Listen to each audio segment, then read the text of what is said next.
শুরু হচ্ছে প্রখ্যাত সাহিত্যিক বিভূতিভূষণ বন্দ্যোপাধ্যায়ের লেখা হিরে মানিক জলে দ্বিতীয় পর্ব। এ পর্যন্ত শুনে সুশীল বুঝতে পারলে না লোকটার ভাগ্য কিসে ফিরেছিল। তবে লোকটা যে মিথ্যা কথা বলছে না, ওর কথার ধরন থেকে সুশীলের তা মনে হলো। কিন্তু এইবার লোকটা যে কাহিনী বললে তা শেষ পর্যন্ত শুনে সুশীল বিস্মিত ও মুগ্ধ হয়ে গেল।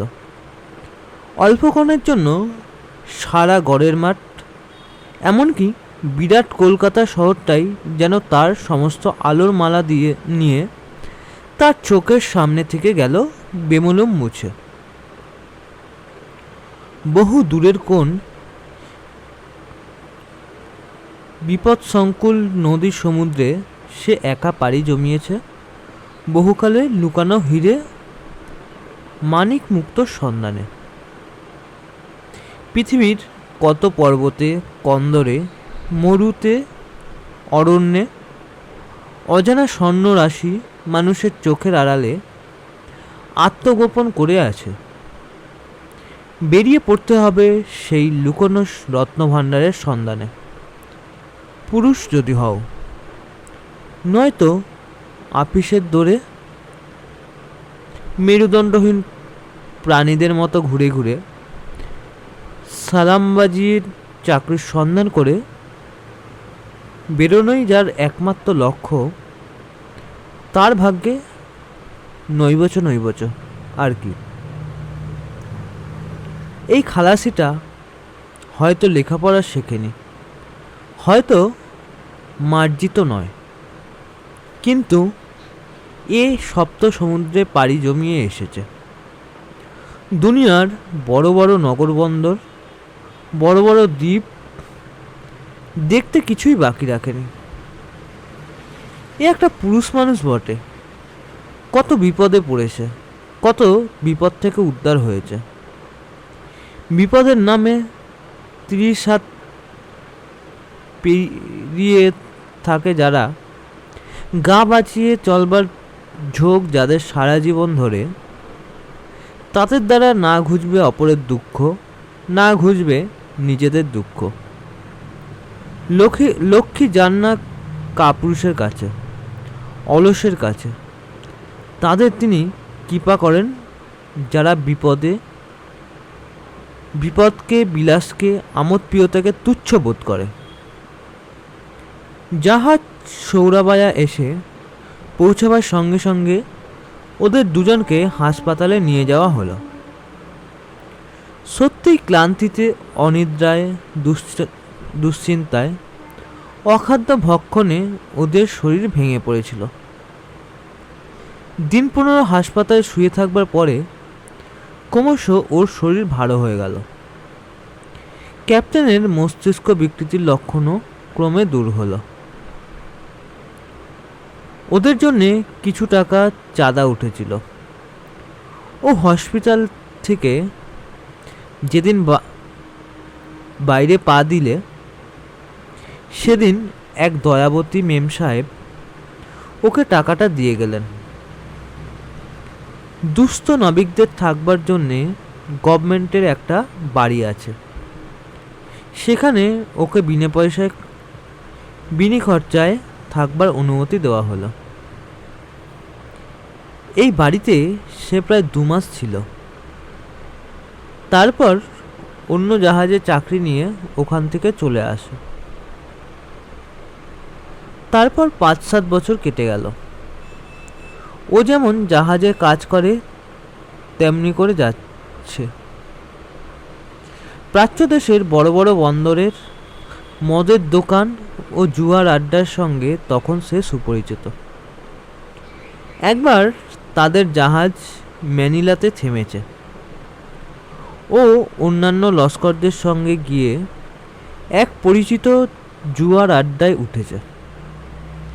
এমন সময় আড্ডাধারী এসে ওকে বলল, একবার এসো তো। তোমাদের দেশের একজন লোক তোমার সঙ্গে দেখা করতে চায়। ও অবাক হয়ে বলল, আমাদের দেশের? আড্ডাধারী চীনাম্যান হেসে বলল, হ্যাঁ, ইন্ডিয়ার। এতকাল দোকান করছি বন্দরে, ইন্ডিয়ার মানুষ চিনি না। ও আড্ডাধারীর পিছু পিছু গিয়ে দেখল জুয়ার আড্ডার পেছনে একটা পায়রা খোপের মতো ছোট্ট ভীষণ নোংরা ঘরে একজন লোক শুয়ে। লোকটার বয়স কত ঠিক বোঝবার জো নেই। 40ও হতে পারে, আবার 60ও হতে পারে। বিছানার সঙ্গে যেন সে মিশে গিয়েছে বহুদিন ধরে অসুখে ভুগে। ওকে দেখে লোকটা ক্ষীণ কণ্ঠে তেলেগু ভাষায় বললে, দেশের লোককে দেখতে পাই না। যখন হংকং হাসপাতালে ছিলাম অনেক দেশের লোক দেখতাম সেখানে। বসো এখানে। আহা, ভারতের লোক তুমি? মুসলমান? তা কি, এত দূর বিদেশে? তুমি শুধু ভারতের লোক। যে দেশের মাটিতে আমার জন্ম সেই একই দেশের মাটিতে তোমারও জন্ম। এখানে তুমি আমার ভাই। ওই রকির বিছানার পাশে বসল। সেই অপরিচিত মুমূর্ষ স্বদেশবাসীকে দেখে ওর মনে একটা গভীর অনুকম্পা ও মমতা জেগে উঠল, যেন সত্যি কতকালের আপনজন। রোগী বললে, আমার নাম নটরাজন। ত্রিবেন্দ্রম শহর থেকে 11 মাইল দূরে কেটুপ্পা বলে ছোট্ট একটি গ্রামে আমার বাড়ি। কোচিন থেকে যে স্টিম লঞ্চ ছাড়ে ত্রিবেন্দ্রম যাবার জন্যে, সেই স্টিমার আমার গ্রামের ঘাট ছুঁয়ে যায়। বেউয়া কাপ্পিয়াম নদীর ধারে চারিদিকে ঘন আর ছোট ছোট পাহাড়। কেটুপ্পা গ্রাম তুমি দেখোনি, বুঝতে পারবে না সে কি চমৎকার জায়গা। আমি অনেক দেশ বেরিয়েছি পৃথিবীর, ভবঘুরে হয়ে চিরদিন কাটিয়ে দিলাম জীবনটা। কিন্তু আমি তোমায় বলছি, শোনো, ভারতবর্ষের মধ্যে তো বটেই, এমনকি পৃথিবীর মধ্যে ত্রিবাঙ্কুর একটি অদ্ভুত দেশ, অদ্ভুত সুন্দর দেশ। কিন্তু আমার দেশের বর্ণনা শোনবার জন্যে আজ তোমায় ডাকিনি। আমার দিন শেষ হয়ে এসেছে। কাল যে সূর্যদেব উঠবে আকাশে, তা আমি চোখে বোধহয় দেখতে পাবো না। তুমি আমার দেশবাসী ভাই, একটা উপকার করবে আমার। কি বলুন? আপনি আমার চাচার বয়সী, যা হুকুম করবেন বলুন, সম্ভব হলে নিশ্চয়ই করব। রোগীর পাণ্ডুর মুখ অল্পক্ষণের জন্যে আনন্দে উজ্জ্বল হয়ে উঠল। নিবু নিবু প্রদীপের শিখায় যেমন হয় তেমন ওর দিকে গভীর দৃষ্টিতে চেয়ে বললে, কথা দিলে, কিন্তু ভীষণ লোভ দমন করতে হবে ভাই।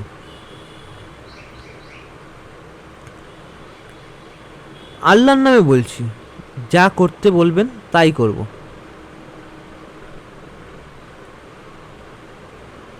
আমার মাথার বালিশের তলায় একটা চামড়ার ব্যাগ আছে, সেটা বার করো না। আচ্ছা, বার করে নাও। আমার মৃত্যুর পরে ব্যাগটা আমার গ্রামে আমার স্ত্রীর কাছে পৌঁছে দেবে। ওই রোগীর মাথাটা সন্তর্পণে একধারে সরিয়ে আস্তে আস্তে একটা ছোট চামড়ার ব্যাগ বার করলেন। ব্যাগের মধ্যে কতগুলো কাগজপত্র ছাড়া আর কিছু আছে বলে মনে হলো না। ও রোগীর মাথাটা সন্তর্পণে একধারে সরিয়ে আস্তে আস্তে একটা ছোট চামড়ার ব্যাগ বার করলেন। ব্যাগের মধ্যে বৃদ্ধ নটরাজ বললেন, তোমার কাছে আমি কোনো কথা লুকাবো না। ব্যাগটার মধ্যে একখানা ম্যাপ আছে। জীবনে অনেক সাহসের কাজ করেছি, অনেক বনে জঙ্গলে ঘুরেছি, অনেক রকম লোকের সঙ্গে মিশেছি। এই ম্যাপখানা এবং ব্যাগের মধ্যে যা যা আছে তা আমি সৎ পথে থেকে হস্তগত করিনি। সংক্ষেপে কথাটা বলিনি, কারণ বেশি বলবার সময় বা শক্তি নেই। আজ 20-22 বছর আগে এই ব্যাগ আমার হস্তগত হয়। সেই ম্যাপখানা এই ব্যাগের মধ্যে আছে। তার সাহায্যে যে কোনো লোক দুনিয়ার মহাধনী হতে যেতে পারে। সুলুসির একটা খাড়ির ধারে নিবিড় জঙ্গলের মধ্যে প্রাচীন আমলের এক নগরের ভগ্নস্তূপ আছে। সেই নগর প্রাচীন যুগের এক হিন্দু রাজ্যের রাজধানী। তার এক জায়গায় প্রচুর ধনরত্ন লুকানো আছে। যার কাছ থেকে এই ম্যাপ আমি পাই সে আমারই বন্ধু। দুজন মিলে সুলু সমুদ্রে বোম্বেটেগিরি করেছি 10 বছর ধরে। সে জাতিতে মালয়। ম্যাপ তার তৈরি। সে নিজেও শহরের সন্ধান বার করেছিল। সেখানে নিজের প্রাণ বিপন্ন করে সামান্য কিছু পাথর ছাড়া সে বেশি কোনো জিনিস আনতে পারেনি সেখান থেকে। তার নিজের লেখা জাহাজের লগবুকে কয়েকখানা পাতা আমি মালয় ভাষা থেকে নিজের সুবিধার জন্য ইংরেজিতে অনুবাদ করে নিই। সৌরাবায়াতে এক গরিব মালয় স্কুল মাস্টারকে ধরে। সেই অনুবাদের কাগজখানাও এই ব্যাগের মধ্যে আছে। তার ম্যাপখানা হস্তগত করে আমি নিজে অনেক খোঁজাখুঁজি করি, কিন্তু সুলু সমুদ্র ও ওদিকের বহু শত বসতিহীন ও বসতিযুক্ত ছোট ও বড় দ্বীপ, তাদের প্রত্যেকটিতে ভীষণ জঙ্গল। ম্যাপও যা আছে তা খুব নিখুঁত নয়। মোটের ওপর সে দ্বীপ আমি বার করতে পারিনি। দেশের গ্রামে আমার ছেলে আছে, তাকে নিয়ে গিয়ে ম্যাপটা আর ব্যাগ দিও। এর মধ্যে আর একটা জিনিস আছে। আমার বোম্বেতে বন্ধু সেই প্রাচীন শহরের একটা জিনিস পায়। জিনিসটা একটা সিলমোহর বলেই মনে হয়। একখানা গোটা পদ্মরাগ মণির ওপর সিলমোহরটা খোদাই করা, সেটাও এর মধ্যে আছে। সেই মোহরের ওপর যে অদ্ভুত চিহ্নটি আঁকা আছে, আমার বিশ্বাস ছিল সেটা একটা বড় হদিশ ওই প্রাচীন নগরীর রত্নভাণ্ডারের। তাই ওখানে আমি কবজের মতো গলায় ঝুলিয়ে বেরিয়েছি এতদিন। কিন্তু আজ বুঝেছি আমার দিন শেষ হয়ে এসেছে। 19 বছর আগে গ্রাম থেকে যখন চলে আসি তখন আমার ছেলে ছিল 2 বছরের। আর আমার স্ত্রী পুত্রকে দেখিনি এই 19 বছরের মধ্যে। বেঁচে থাকলে আজ সে 21-22 বছরের যুবক। তার হাতে এগুলো সব দিয়ে বলে দিও, বাপের ছেলে যদি হয় সে যেন খুঁজে বার করে সেই নগরী। তার বাপ যা পারেনি, আর আমার কিছু বলবার নেই। ব্যাগটা নাও, হাতে তুলে নাও। নটরাজন অর্থাৎ রোগীটি এই পর্যন্ত বলে ক্লান্তিতে চোখ বুজল। চীনা আড্ডাধারীরা ইঙ্গিতে ও রোগীর ঘর থেকে বেরিয়ে এলো। সুশীল বললে, তারপর?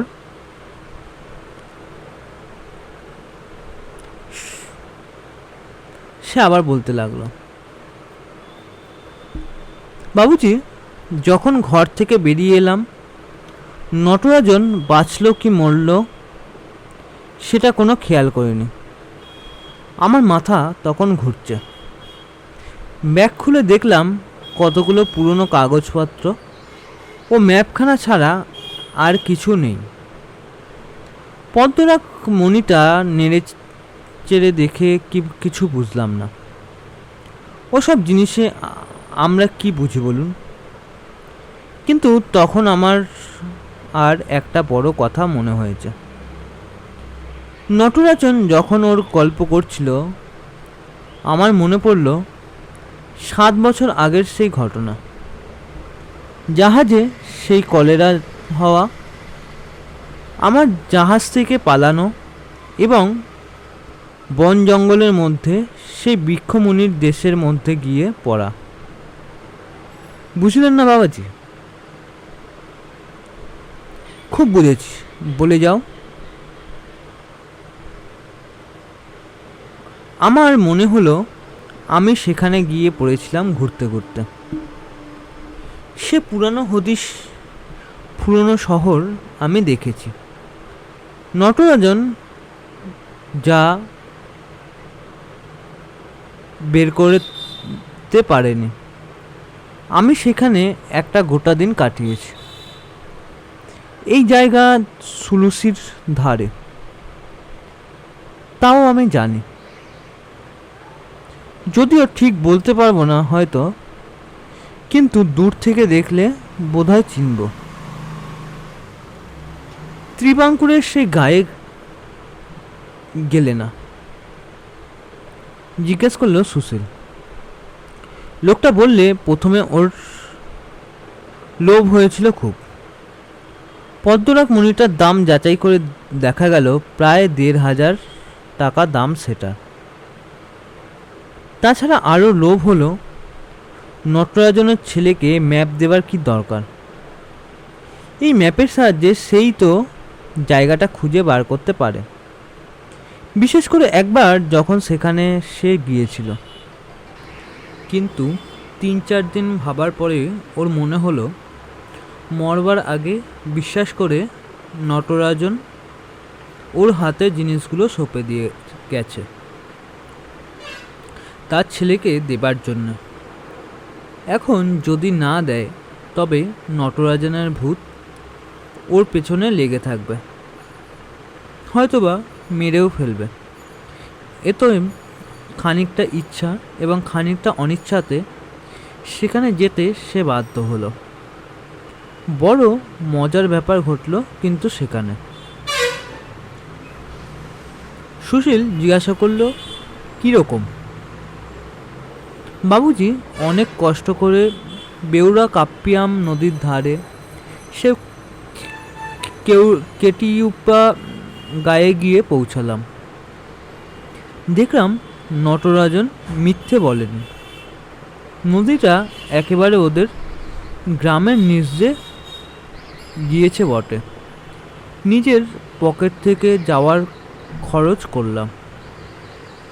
গায়ে গিয়ে যাকেই জিজ্ঞাসা করি, কেউ নটরাজনের ছেলে খোঁজ দিতে পারে না। নটরাজনের কথাই অনেকের মনে নেই।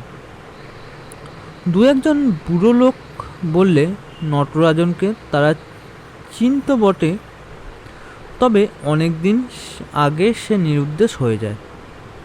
তার স্ত্রী ছেলেকে নিয়ে কোথায় চলে গিয়েছে তারা জানে না। তারপর মনে খানিকটা আনন্দ যে না হলো তা নয়।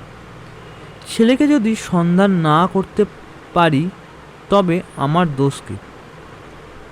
তবুও একে ওকে জিজ্ঞাসা করি। শেষকালে গায়ের কাছারিতে কি ভেবে গিয়ে খোঁজ করলাম। তারা শুনে বললে অনেক দিন আগে নটরাজনের জায়গা জমি নিলাম করতে হয়েছিল খাজনা না দেওয়ার জন্য। নিলামের নোটিশ তারা পাঠিয়েছিল ত্রিবেন্দ্রম শহরে। পেলে খুঁজে? ঠিকানা তো খুঁজে বার করলাম। ছোট্ট একটা কাঠের বাড়ি, নারকেল গাছের বাগান সামনে। শহরের মধ্যে বাড়িটা নয়, শহর থেকে মাইলখানেক দূরে। অনেক ডাকাডাকির পরে এক বুড়ি এসে দোর খুলে দিলে। মাথার চুল সব সাদা হয়েছে, অথচ মুখ দেখে খুব বয়স হয়েছে বলে মনে হয় না। বললে কাকে চাও? আমি নটরাজনের ছেলের সঙ্গে দেখা করতে এসেছি। বুড়ি আমার মুখের দিকে অবাক হয়ে চেয়ে বললে, ও নাম কোথায় শুনলে? ও নাম তো কেউ জানে না। আমি তখন সব কথা বুড়িকে বললাম। শুনে বুড়ি কেঁদে ফেলল। বললে আমার ছেলেও আজ নিরুদ্দেশ। তার বাপের মতো সেও বেরিয়েছে। আজ 3 বছর হয়ে গেল, কোনো খবর পাইনি। তুমি কি করলে? জিজ্ঞাসা করল সুশীল। এই কথা শুনে আমার বড় কষ্ট হলো বাবুজি। আমি সেখানে বুড়ির বাড়ি 7-8 দিন রইলাম। তাকে মা বলে ডাকি। বুড়িও আমায় বড় যত্ন করতে লাগলো। বুড়ি বড় গরিব, ভাড়াটে ঘরে থাকে। তার ছেলে স্কুলে পড়তো। সে রাঁধুনিগিরি করে ছেলের পড়ার খরচ ও নিজেদের খরচ চালাতো। এখনও সে নারকেল তেলের গুদামের সেটজিদের বাড়ি রাঁধে। কোনো রকমে একটা পেট চলে যায়। বুড়িকে পদ্মরাগ মণিটা আমি দেখাইনি। এত কষ্ট করে গিয়ে ওটার বেলা ফাঁকি দিলে? ওই যে নটরাজন বলেছিল পদ্মরাগ মণির গায়ে একটা আগযোগ আছে, যা হদিশ দেবে হিরে জহরতের। ওই হলো ওখানা না দেওয়ার গোড়ার কথা। ভাবলাম কি জানেন, ভাবলাম এই নটরাজনের ছেলে না পাত্তা বুড়ির কাজ নয় ম্যাপ দেখে সুলুসি যাওয়ার আর সেই দ্বীপের মধ্যে লুকানো শহর খুঁজে বার করা। যদি ওকে দিই ওগুলো এখানে পড়ে নষ্ট হবে। তার চেয়ে যদি আমি নিই, হয়তো চেষ্টা করলে একদিন না একদিন আমি সেখানে গিয়ে পৌঁছতে পারি। যদি হিরে জহরত পাই, বুড়িকে আমি ভালোভাবে খরপোশ দিয়ে রাখব। কিন্তু যদি পদ্মরাগ মণিখানা দিয়ে দিই, তবে হদিশটা হাতছাড়া হয়ে গেল। বুড়ি এখনই অপরকে মণি বিক্রি করবে। যে কিনবে সে মণির গায়ে আঁকা সিলমোহরের কোনো মানেই বুঝবে না। লোহার সিন্ধুকে আটকা থাকবে জিনিসটা। তাতে কারো কোনো উপকার নেই। কি বলেন আপনি? তোমার যুক্তি মন্দ না, যদিও আমার মনে হয় জিনিসটা দেওয়াই উচিত ছিল।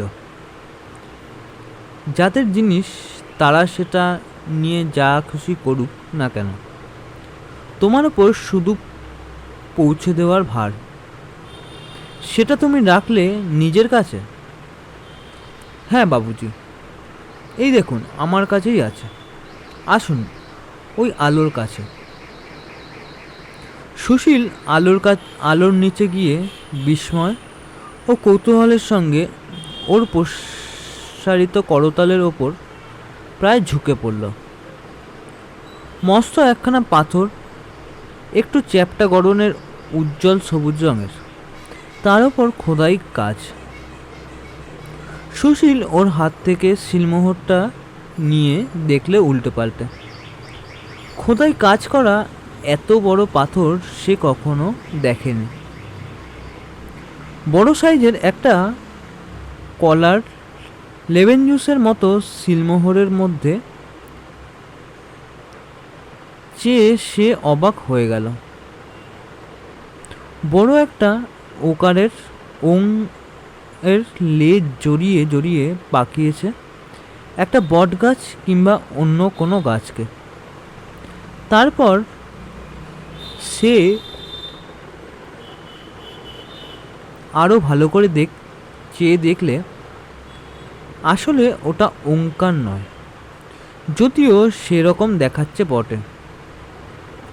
কোনো নাগদেবতার মূর্তি হওয়ার বিচিত্র নয়। ত্রিভুজাকৃতি কি একটা আঁকা রয়েছে ছবির বাঁদিকে। কোনো নাম বা সন তারিখ নেই। লোকটা বললে, কিছু বুঝলেন বাবু? না, তবে হিন্দুর সঙ্গে এ জিনিসের সম্পর্ক আছে বলে মনে হয়। ১,৫০০ টাকার জিনিসটা তুমি যে বড় বিক্রি করে ফেলনি এতদিন। ওই যে নটরাজন বলেছিল এই খোদাই করা আঁকাজোকার মধ্যে আসল মালের হদিশ পাওয়া যাবে, সেই লোভেই একে হাতছাড়া করে ফেলিনি। নটরাজনের স্ত্রী কোথায়? তাকে কেটিউপ্পা গায়ে পাঠিয়ে দিয়েছি, মাসে মাসে টাকা পাঠায়। শহরে খরচ বেশি, গায়ে খরচ কম, ঘর ভাড়া লাগে না। সেদিনও ৫ টাকা ডাকে পাঠিয়েছি। এখন চাকরি নেই, নিজের পেটই চলে না। কাগজপত্র আর ম্যাপগুলো ওই নটরাজনের স্ত্রী, তাকে আমি মা বলি, সেখানে তার কাছেই আছে। সঙ্গে নিয়ে বেড়াইনে, বড্ড দামি ও দরকারি জিনিস। আমার কাছে থাকলে হারিয়ে যেতে পারে। সে বুড়ি তার বেতের পেটোরায় তুলে রেখে দিয়েছে, যখন দরকার হবে নিয়ে আসবো গিয়ে। এসব আজ কত বছরের কথা হলো, বেশি দিনের নয়। আজ ২ বছর আগে আমি নটরাজনের গায়ে গিয়ে বুড়ির সাথে প্রথম দেখা করি। তোমাকে একটা পরামর্শ দিই, শোনো। এই মানিকখানা বিক্রি করে টাকাটা নটরাজনের স্ত্রীকে দাওগে, তার জীবনটা একটু ভালোভাবে কাটবে। ১,৫০০ টাকা হাতে পেলে সে খুব খুশি হবে। তাদেরই জিনিস তোমার মতো দেখতে গেলে। তোমার নিজের কাছে রাখা মানে চুরি করা। কিন্তু বাবু, তাহলে হদিস চলে গেলে যে? যাবে না, প্যারিস প্লাস্টারের ছাঁচে ওটা তুলে নিলেই চলে। ওই ছবিটার সঙ্গে তোমার সম্পর্ক।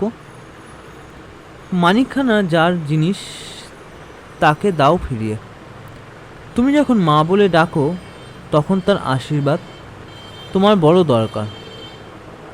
মানিকখানা যদি বুড়ি বিক্রি করে, যে কিনবে সে ওর খোদাই ছবির কোনো মানে করতে পারবে না, তার কোনো কাজেই লাগবে না।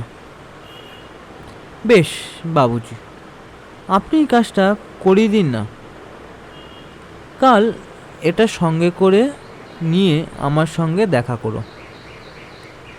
আমার একটা জানাশোনা লোক আছে যে এইসব কাজ করে, তাকে দিয়ে করিয়ে দেব। রাত হয়ে গিয়েছে। সুশীল মাঠ থেকে ফিরতে ফিরতে কত কথাই ভাবলে। তার মাথার মধ্যে যেন কেমন করছে। এ যেন আরব্য উপন্যাসের কাহিনীর মতো অদ্ভুত। এমনভাবে গড়ের মাঠে বেড়াতে বেড়াতে একজন মুসলমান লস্করের সঙ্গে দেখা হবে, সে তাকে এমন একটি আজগুবি গল্প বলে যাবে, এ কখনো সে ভেবেছিল? গল্পটা আগাগোড়া গাঁজাখুরি বলে উড়িয়ে দিতেও পারত সে, যদি ওই চুনির সিলমোহরখানা সে না দেখত নিজের চোখে। লোকটার গল্প যে সত্যি তা ওই পাথরখানা থেকে বোঝা যাচ্ছে। সন, তারিখ ও জায়গা মিলিয়ে এমনভাবে সে গল্প বলে গেল যা অবিশ্বাস করা শক্ত। সুশীলকে শেষের দিকে যে প্রশ্নটা করেছিল, অর্থাৎ কতদিন আগে বুড়ির সঙ্গে তার প্রথম দেখা হয়েছিল, সেটা শুধু সময় সম্বন্ধে তাকে জেরা করা মাত্র। সুশীল বাড়ি গিয়ে সনদকে বললে, এই কলকাতা শহরেই অনেক মজার ঘটনা ঘটে যায় দেখছি। সনদ বললে, কি দাদা? সে একটা অদ্ভুত গল্প, যদি বলবার দরকার বুঝি তবে বলবো। পরদিন গড়ের মাঠে আবার সে নির্দিষ্ট জায়গাটিতে বসে রইল। একটু পরে জামাতুল্লাহ খালাসি এসে ওর পাশে নিঃশব্দে বসে পড়ল। বললে, আমার কথা ভাবলেন বাবুজি? দেখুন, আমি ভিক্ষে করে খাচ্ছি আজ 2 মাস, তবুও এত বড় দামি পাথরটা বিক্রি করিনি, শুধু বড় একটা লাভের আশায়। কিন্তু যত দিন যাচ্ছে তত আমার মনে হচ্ছে নসিব আমার খারাপ, নইলে জায়গায় গিয়েও তো কিছু করতেও। সুশীল বলল, জামাতুল্লাহ, তুমি লেখাপড়া জানা লোক না, তবে খুব বুদ্ধি আছে। একা তুমি কিছু করতে পারবে না, তা বেশ বোঝো। এই কাজে টাকা চাই, লোক চাই, জাহাজ চাই, অনেক টাকার খেলা সেসব। তোমার অত টাকা নেই, মিছে কেন নটরাজনের স্ত্রীর পাওনা জিনিস থেকে তাকে বঞ্চিত করবে? 2-1 দিনের মধ্যে প্যারিস প্লাস্টারের ছাঁচটা হয়ে গেল।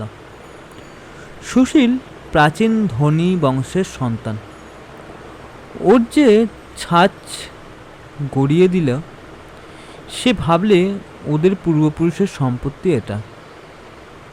ফেরত দেওয়ার সময় সে বলল, এটা আমার এক বন্ধুকে একবার দেখতে দেবে? কেন বলো তো? আমার সে বন্ধু মিউজিয়ামের কাজ করে, পণ্ডিত লোক। যদি গভর্নমেন্টের তরফ থেকে এটা কিনে নেওয়া হয় তাই বলছি। তাকে তোমার স্টুডিওতে কাল নিয়ে এসো।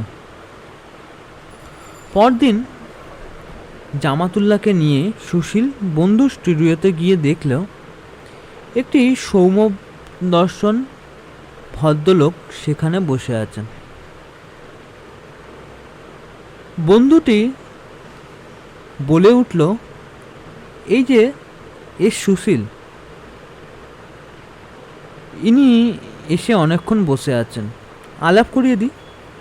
Doctor Rajanikanta Basu, MA PhD, মিউজিয়ামে সম্প্রতি চাকুরি ঢুকেছেন। কিছুক্ষণ পরে ডাক্তার বসু পদ্মরাখের শিলমোহরের ওপর ঝুঁকে পড়ে ম্যাগনিফাইং গ্লাস দিয়ে পরীক্ষা করতে করতে বিস্ময়ে প্রায় চিৎকার করে বলে উঠল, এই জিনিসটা আপনি কোথায় পেলেন? সুশীলের বন্ধু বললে, ওটা ওদের বংশের জিনিস, ওরা পল্লী গ্রামের প্রাচীন ধনী বংশ। ডাক্তার বসু সন্দিগ্ধ মুখে বললে, কিন্তু এ তো তা নয়, এ যে বহু পুরনো জিনিস। এ আপনারা পেয়েছিলেন কোথায়? তার ইতিহাস কিছু জানেন? যদি বলতে বাধা না থাকে। সুশীল বললে, না ডাক্তার বসু, আমি এই সম্বন্ধে কিছু বলতে পারবো না। আপনি কি আন্দাজ করছেন?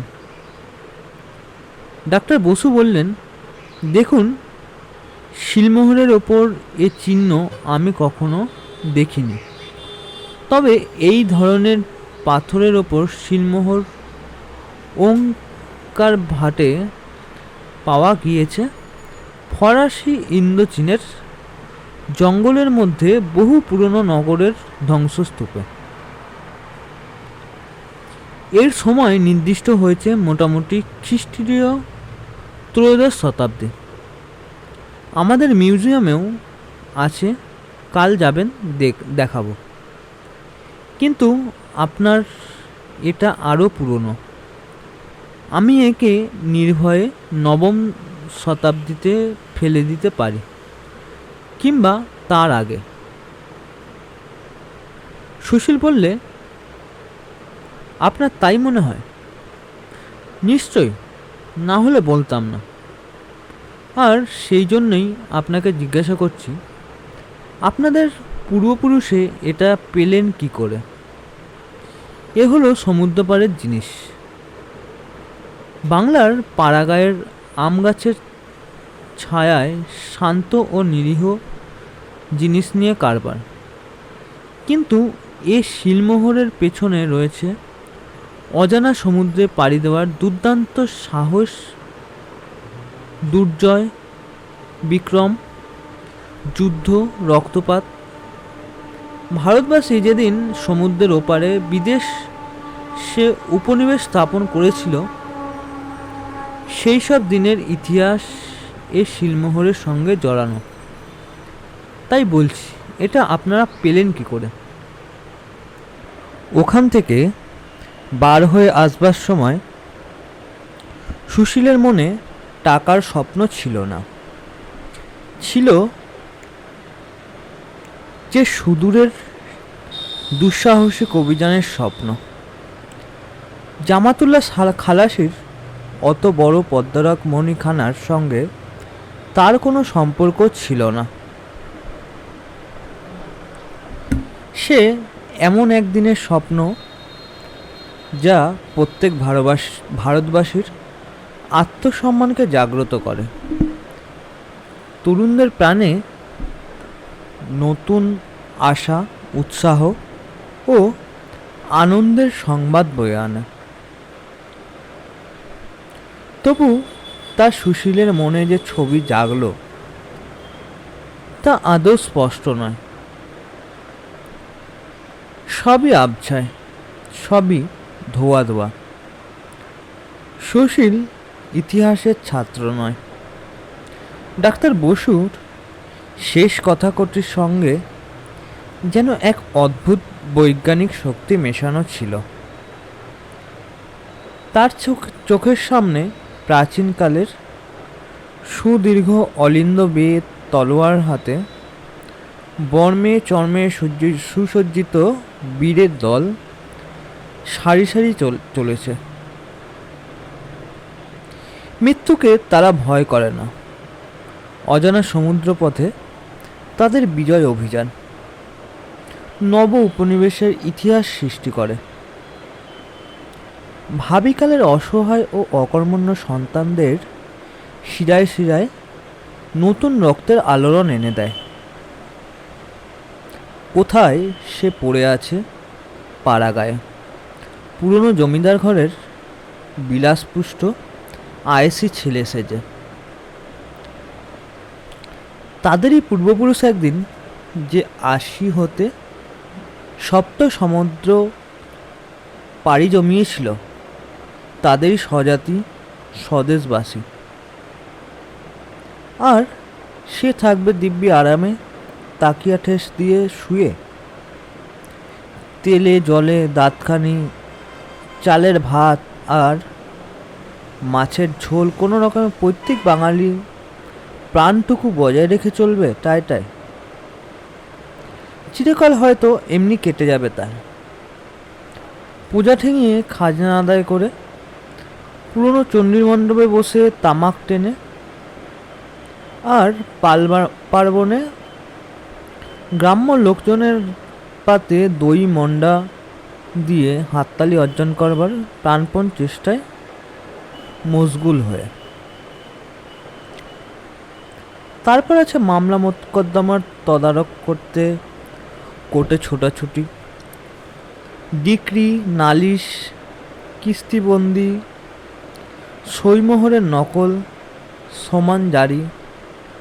ওফ, ভাবলে তার গা কেমন করে। প্রাচীন ধনী বংশের লাল খেরো বাঁধনে রোকর ও খতিয়ানের চাপে সে নিজের যৌবন ও জীবনকে একদম পিষে মেরে ফেলে শেষের দিকে যখন মহকুমার হাসপাতালে একটিমাত্র রোগী থাকবার স্থানে টাকা জেলা বোর্ডের হাতে দেবে স্বর্গীয় পিতৃদেবের স্মৃতিরক্ষা কল্পে, তখন হয়তো সে পাবে রায় সাহেব বা রায় বাহাদুর খেতাব।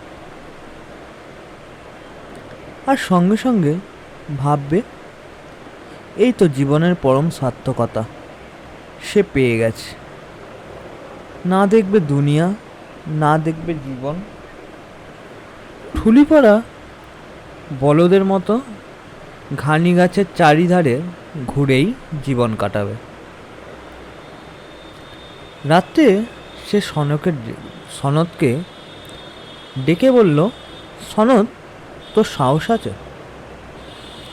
কেন দাদা? আমি যদি বিদেশ বেরোই আমার সঙ্গে যাবি? এখনই যদি নিয়ে যাও? অনেক দূর হলেও যেখানে বলো। বাড়ির জন্য মন কেমন করবে না?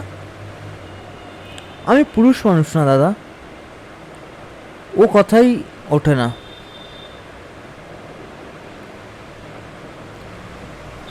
আমি এমনি জিজ্ঞাসা করছি। পরদিন যে ইম্পেরিয়াল লাইব্রেরিতে বসে পড়ল পুরনো দিনের বৃহত্তর ভারতের ইতিহাস, যেসব কথা সে জানতো না, কোনোদিন শোনেনি, ডাক্তার বসুর কথায় তার ইচ্ছেগুলো গেল সেগুলো জানবার ও পড়বার। বিজয় সিংহের সিংহল বিজয়ের কাহিনী,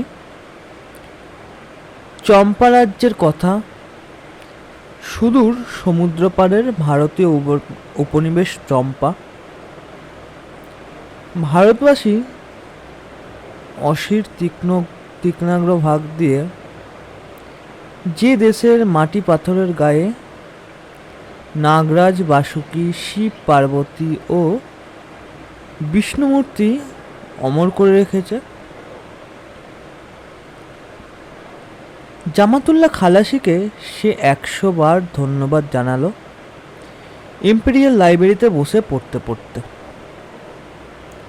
সে তো এক পাড়াগায়ে অলস জীবনযাপন করছিল। কোনোদিন এসব কথা জানতেও পারত না সুনীল। এত বড় ছবি তার মনে কোনোদিন জাগতও না, যদি দৈবক্রমে জামাতুল্লাহ খালাসি সেদিন তার পাশে এসে বসে দেশলাই না চাইতো।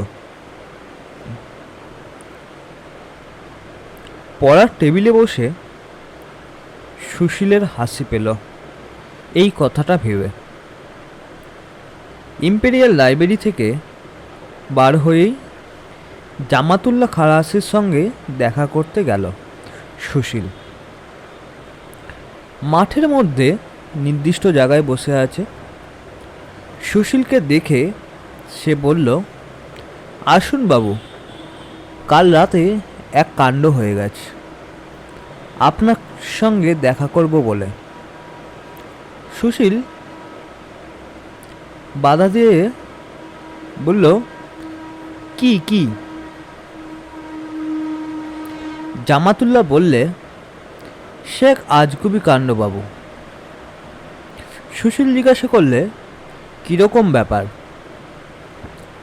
আপনার সেই বন্ধুর বাড়ি থেকে পাথরখানা নিয়ে কাল ফিরছি বাবু। মেটিয়া বুরুজের কাছে ছোট মোল্লাখালি বলে যে বস্তি, ওই বস্তির কাছে আমার এক দোস্ত থাকে। ভাবলাম চা খেয়ে যাই। সেখানে একবারে মানুষ নেই, ফাঁকা মাঠ, সিকিমাইল দূরে ছোট মোল্লাখালি বস্তি।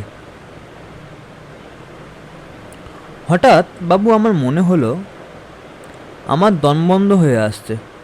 কে যেন আমার গলা দুহাত দিয়ে চেপে ধরে আমায় মেরে ফেলবার চেষ্টা করছে। আমি তো চেঁচিয়ে উঠে তাকে জড়িয়ে ধরতে গেলাম, কিন্তু পড়ে গেলাম চিৎপাত হয়ে মাঠের মধ্যে।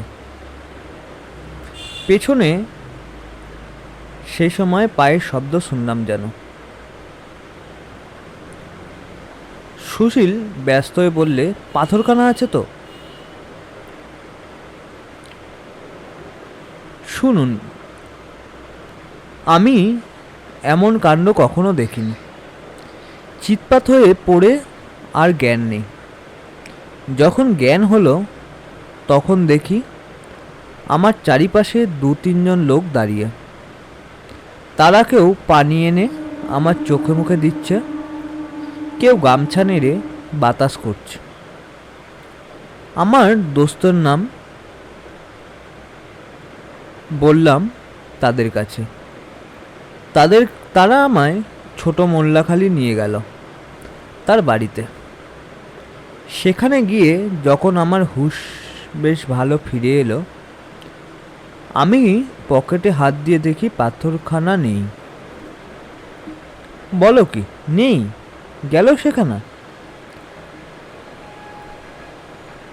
পাথরখানা নেই দেখে আমি তো আবার অজ্ঞান হয়ে গেলাম দোস্তের বাড়ি। তো শোরগোল হয়ে পড়ল, কত লোক দেখতে এলো। আমার দোস্ত কতবার মুখে চোখে পানি দিয়ে ডাক্তার ডেকে আমায় চাঙ্গা করলে। আমি সেই রাতেই বাড়ি চলে গেলাম।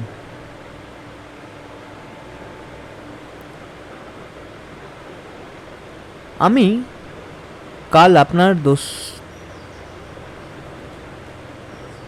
কাছে দেখা করতে গিয়েছিলাম কি নিয়ে? যে ছাঁচ তৈরি হয়েছিল তা নিয়ে না, আসল পাথরখানা নিয়ে। আপনার ওই যে দোস্ত খুব এলেমদার লোক, তার কাছে। ও, ডাক্তার বসুর কাছে? তুমি তো আসল পাথরখানা নিয়ে গেছিলে, ছাঁচখানা নিয়ে যায়নি, ঠিক তো? কিন্তু বাবু বাড়ি ফিরে দেখি আসল পাথরখানা পকেটে রয়েছে, ছাঁচখানা নেই। সুশীল হো হো করে হেসে বললে, এ কোনো আজগুবি কাণ্ড হলো জামাতুল্লাহ?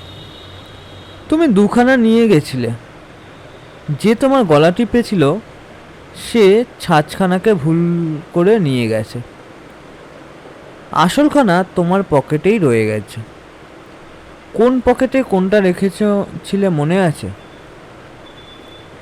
বাবু, আমি ছাঁচটা নিয়ে যাইনি। আমি বলছি শোনো, তুমি ভুলে দুটোই নিয়ে গেছিলে, কিন্তু এ থেকে আমাদের সাবধান হতে হবে। কেউ আমাদের পাথরের খবর পেয়েছে। কলকাতা গুন্ডা বদমাশের জায়গা। আমরা কদিন ধরে এখানে পাথরের কথা বলেছি, তত সাবধান হইনি। এখানে শুনতে পারে সেদিন ডাক্তার বসুর ওখানে দুটো আড়দালি দাঁড়িয়েছিল। আমার সন্দেহ হয় তাদের মধ্যে কেউ শুনতে পারে। যাক, ভালোই হয়েছে যে আসলখানা চুরি যায়নি। আজ তোমার সঙ্গে নেই তো সেখানা? না বাবু, আমি কি আজ তেমনি উজবুক? লোক লেগেছে আমাদের পেছনে, খুব সাবধানে চলাফেরা করবে। জামাতুল্লাহ হেসে বললে, বাবু, লোক লেগে আমায় হঠাৎ কিছু করতে পারবে না। সারা দুনিয়া ঘুরে বেরিয়েছি, কত বদমাস লোকের সঙ্গে কতবার কারবার করেছি। এই হাত দুটো যে দেখছেন, এই দুটো ঠিক থাকলে এর সামনে কেউ এগোতে পারবে না, না জানবে না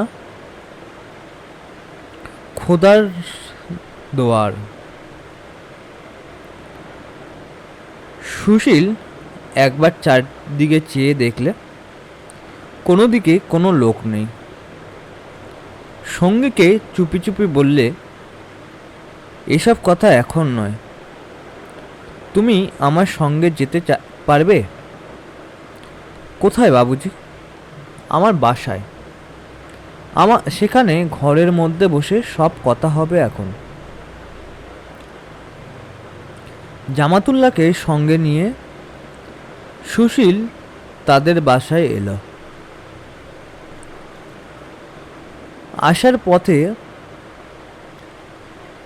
কোনো কিছু অঘটন ঘটেনি দেখে সুশীলের মন থেকে ভয় ও বিপদ সংখ্যা অনেকখানেই চলে গেল। জামাতুল্লাহকে কিছু খেতে দিয়ে ও তার জন্যে বাইরের ঘরের কোণে বিছানা করে দিল। জামাতুল্লাহ বললে, বাবুজি, বিছানা কেন? রাত্রে এখানে তোমায় রাখবো, যেতে দেব না মেটিয়া বুরুজে। সাবধানের মার নেই। খিদিরপুরের মাঠ থেকে মেটিয়া বুরুজ পর্যন্ত জায়গা বড্ড নির্জন, গুন্ডা বদমাশদের আড্ডা। রাতে সে পথে গেলে বিপদ আছে তোমার। যত সাহসী থাকুক, রাত্রে যাওয়া হবে না। সুশীলের এ সতর্কতার জন্যে জামাতুল্লাহকে চিরদিন কৃতজ্ঞ থাকতে হয়েছিল। রাত্রে আহারাদি পরে সুশীল জামাতুল্লাহকে বললে, আমার মতলব তোমাকে বলবো বলেই তোমায় ডেকেছি। আমার মনে হয়েছে আমরা যে করেই হোক সেই বনের মধ্যে প্রাচীন নগরের সন্ধানে বেরোবো। টাকা কড়ির সন্ধান আমি করছি না, পাই ভালো,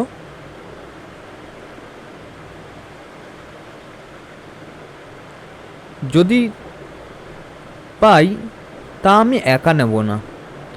নটরাজনের স্ত্রীর শেষ দিনগুলো যাতে সুখে স্বচ্ছন্দে কাটে তার ব্যবস্থা করব তা দিয়ে। তারপরে তুমি আছো, আমি আছি। ভগবানের আশীর্বাদে আমার ঘরে খাবার ভাবনা নেই। জামাতুল্লাহ খালাসি ঘাড় নেড়ে বললে, সে আমি আগেই জানি বাবু। আপনি রইস আদমে আছেন, মানুষ দেখেই চিনতে পারি, নইলে আপনাকে এত বিশ্বাস করতাম না। বড় ঘরানা আপনার, আপনাদের নজর হবে বড়। তাছাড়া কি জানো জামাতুল্লাহ, এই বয়স হচ্ছে বিদেশে বেড়ানোর বয়স। চিরকাল বাড়ি বসে থাকবো যদি, তবে দুনিয়া দেখব কবে? তোমার সাহস আছে আমার সাথে আমায় সেখানে নিয়ে যাবার। এ বাবুজি সাহসের কথা নয়, জাহাজ চালানো বিদ্যের কথা, কৌশলের কথা। সিঙ্গাপুরে আমার এক দোস্ত আছে, তাকে খুঁজে বার করতে হবে। সে সুলুসিতে জাহাজ চালিয়েছে অনেক দিন। আপনার কাছে ছিপাবো না, বোম্বেটের কাজ করতো সে। এখন বড্ড কড়া শাসন। ওলন্দাজ সরকার আর আমাদের ইংরেজ সরকারের মনোয়ারি জাহাজ সর্বদা ঘুরছে। বোম্বেটে জাহাজ ধরতে পারলেই ধরে নিয়ে আসবে আর গুলি করবে। সেজন্যে সে কাজ ছেড়ে দিয়ে দোকান করে বসে আছে। সিঙ্গাপুরে তাকে সঙ্গে নিতে হবে। তাহলে কীরকম ব্যবস্থা করবে যাবার? আপনি টাকা কত নিতে পারবেন বলুন? সব আছে, তার বেশি এক পয়সা নয়। তাও নেব না। আপনি আমার দোস্ত, 200 নিয়ে চলুন। আমি পাথর বিক্রি করে ফেলি, সেই টাকায় চালাবো। সে টাকা তোমায় আমি নিতে দেব না জামাতুল্লাহ। নটরাজনের স্ত্রীকে বঞ্চিত করে সে পাথর নিয়ে আমাদের ফল ভালো হবে না। নটরাজন স্বর্গ থেকে আমাদের দেখবে আর অভিশাপ দেবে। এই জন্যই তো বলি, রইস আদমির বুদ্ধি আর আমাদের বুদ্ধি। আপনি যা বলবেন বাবুজি। অনেক রাত হয়েছিল। জামাতুল্লার বিশ্রামের বন্দোবস্ত করে দিয়ে সুশীল নিজে শোবার জন্য চলে গেল বটে, কিন্তু তার সারারাত ঘুম এলো না চোখে। একবার কিক্ষণে সে বাড়ি থেকে বার হয়েছিল সাগর পাড়ের যাত্রী হয়ে। যদি সেই অজানা দ্বীপে অরণ্যের মধ্যে প্রাচীন যুগের হিন্দু কীর্তি শুধু চোখের দেখে আসতে পারে, তবেই সে জীবন সার্থক বিবেচনা করবে। চম্পা রাজ্যে যেমন হয়, সেখানেও আর এক হিন্দু উপনিবেশ ছিল নিশ্চয়। মহাকালের চক্রনেমির আবর্তনে অরণ্যে গ্রাস করেছে সে নগরী। তবুও ভারতের সন্তান সে।